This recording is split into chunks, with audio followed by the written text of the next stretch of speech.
સુરતમાં અને રાજ્યભરમાં ખોરાક ભેળસેળ સામે ગુજરાત સરકારની મોટી કાર્યવાહી સામે આવી છે। ઉનાળાની સિઝનને ધ્યાનમાં રાખી ફૂડ સેફ્ટી વિભાગે વેપારીઓ ઉપર તવાઈ બોલાવી છે।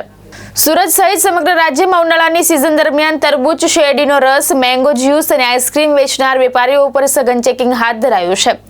એપ્રિલ મહિનામાં રાજ્યભરમાં કુલ 4193 એકમોની તપાસ કરવામાં આવી હતી, જેમાંથી શંકાસ્પદ 1018 કિલો પનીરનો જથ્થો જપ્ત કરી સ્થળ ઉપર જ નાશ કરવામાં આવ્યો હતો।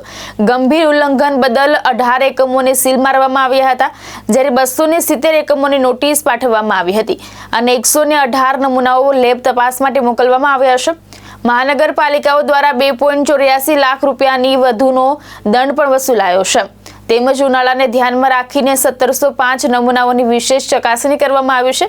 ફૂડ સેફ્ટી ઓન વ્હીલ્સ દ્વારા 1576 સ્થળોએ તપાસ કરવામાં આવી છે। આ મુદ્દે આરોગ્ય મંત્રી પ્રફુલ પાનસેરિયાએ જણાવ્યું છે કે ભેળસેળ કરનારાઓ સામે કોઈ રાહત નહીં આપવામાં આવે અને કડક કાયદાકીય કાર્યવાહી કરવામાં આવશે।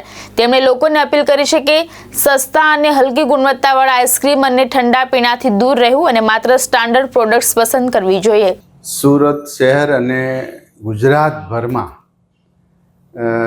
જે રોડ ઉપર, સ્ટ્રીટ ઉપર ખુલ્લા ખોરાક વગેરે, કોલ્ડ ડ્રિંક્સ, તરબૂચ, મસાલાઓ વેચે છે, એમાં ગુજરાત સરકારના ફૂડ એન્ડ ડ્રગ્સ વિભાગ દ્વારા આરોગ્ય જાળવણી માટે સતત એમના ઉપર વોચ રાખી એમના તપાસ, એમના નમૂના લેવાઈ રહ્યા છે।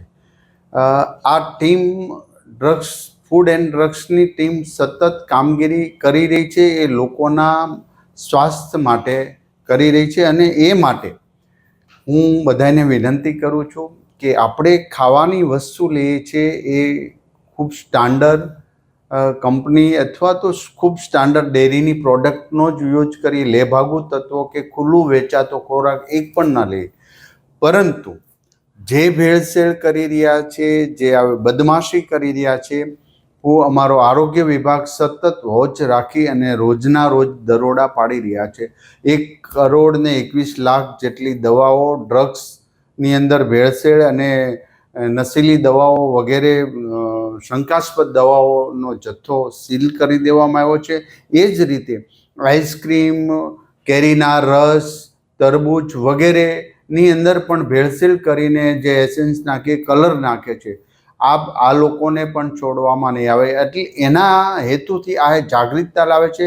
અમારા 32 રથ યાની કે વાન ઓન રોડ પર પૂરા ગુજરાતની અંદર અત્યારે ફરી રહ્યા છે ને સમયાંતરે ગમે ત્યારે ગમે ત્યાં એના ટેસ્ટ અને ફૂડ વાનની અંદર જ એમના પ્રાથમિક બેઝની ટેસ્ટ કરવામાં આવે છે, જેથી કરીને ખોરાક ખાદ્ય છે કે અખાદ્ય છે તુરંત જ નિકાલ ત્યાં કરી દેવામાં આવે છે। પરંતુ હજી એક પણ અમારી ઝીરો ટોલરન્સની નીતિ સાથે સરકાર કામગીરી કરી રહી છે, એક પણને બક્ષવામાં નહીં આવે।